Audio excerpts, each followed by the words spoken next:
এবং তার জন্য আমাদের পার্টিও কিছু ত্রুটি আছে। আবার ওরাও প্রশাসনকে ব্যবহার করেছে। ভোট গণনাতে অনেক রকম 2 নম্বরই হয়েছে। একটা বুথে বিজেপি যদি 473 ভোট পেয়েছে, 73 লেখা হয়েছে।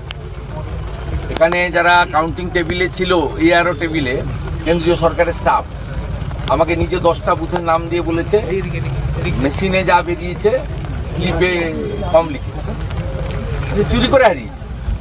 আমাদের পার্টিও কিছু ভুল আছে। আর ওরা তো গতবারেও তপন রায়কে হারিয়েছিল চুরি করে।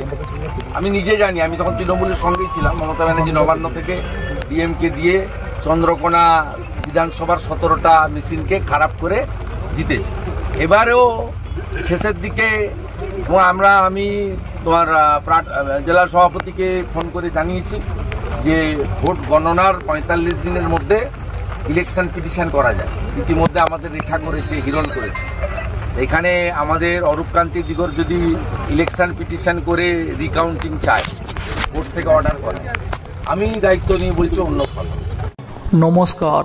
এবার 2024-এর লোকসভা ভোটের ফলাফল অনুযায়ী পশ্চিমবঙ্গে তৃণমূল 29টি এবং বিজেপি 12টি লোকসভা আসন জেতার পরে বিভিন্ন জায়গাতে আলোচনা হচ্ছে যেভাবে লোকসভা ভোটে বিজেপির পক্ষে পশ্চিমবঙ্গে হাওয়া ছিল, তাতে করে বিজেপি মোটেও 12টি আসন জেতার মতো জায়গাতে ছিল না। বিজেপি আরও বেশি আসন জিতত।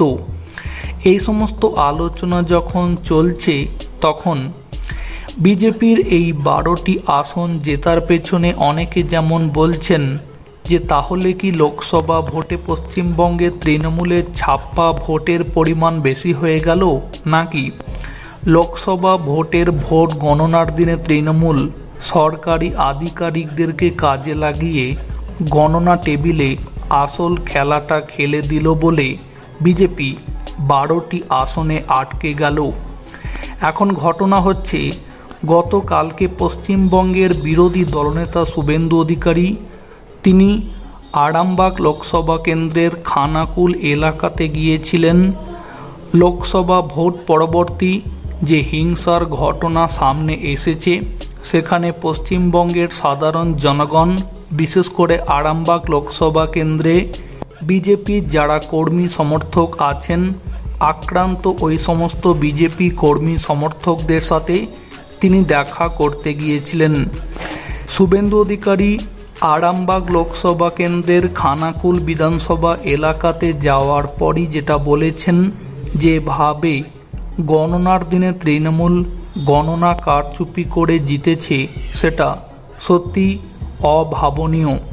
তবে ঘটনা হচ্ছে, এই বিষয়টি নিয়ে অনেক ইউটিউব চ্যানেল থেকে বিভিন্ন সোশ্যাল মিডিয়া প্ল্যাটফর্মে অনেকবারই আলোচনা হয়েছে যে যদি বিজেপি 2024-এর লোকসভা ভোটে গণনার দিনে গণনা কারচুপির বিষয়টি আটকাতে না পারে, তাহলে যেমনটা 2021-এর পশ্চিমবঙ্গ বিধানসভা ভোটের ভোট গণনার সময় তৃণমূল আইপ্যাকের সাহায্যে সরকারি আধিকারিকদেরকে কাজে লাগিয়ে করেছিল, এবারও তেমনটাই করবে। তাহলে বিজেপি সব কিছু জেনেও কেন লোকসভা ভোটের আগে থেকে এই বিষয়ে সতর্ক হয়নি?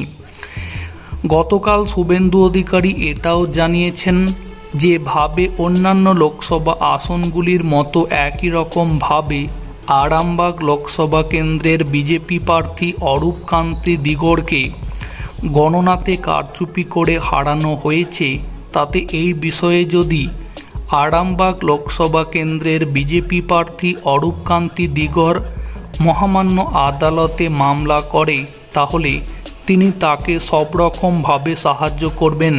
কিন্তু এখন ঘটনা হচ্ছে, আদালতে নয় মামলা হলো, কিন্তু এখন যে প্রশ্নটা প্রত্যেকে করছেন, আদালতে মামলা হলে সেই মামলার নিষ্পত্তি কি খুব তাড়াতাড়ি হবে, নাকি আদালতে মামলা হলেও মামলা নিষ্পত্তি হতে হতে আবার পরবর্তী লোকসভা ভোট চলে আসবে? এই প্রশ্নগুলোও কিন্তু সামনে উঠে আসছে। তো প্রিয় দর্শক বন্ধু, এই বিষয়ে আপনাদের কি মতামত থাকছে কমেন্টে জানাতে পারেন। ভিডিওটিকে সম্পূর্ণ করে দেখার জন্য অসংখ্য ধন্যবাদ।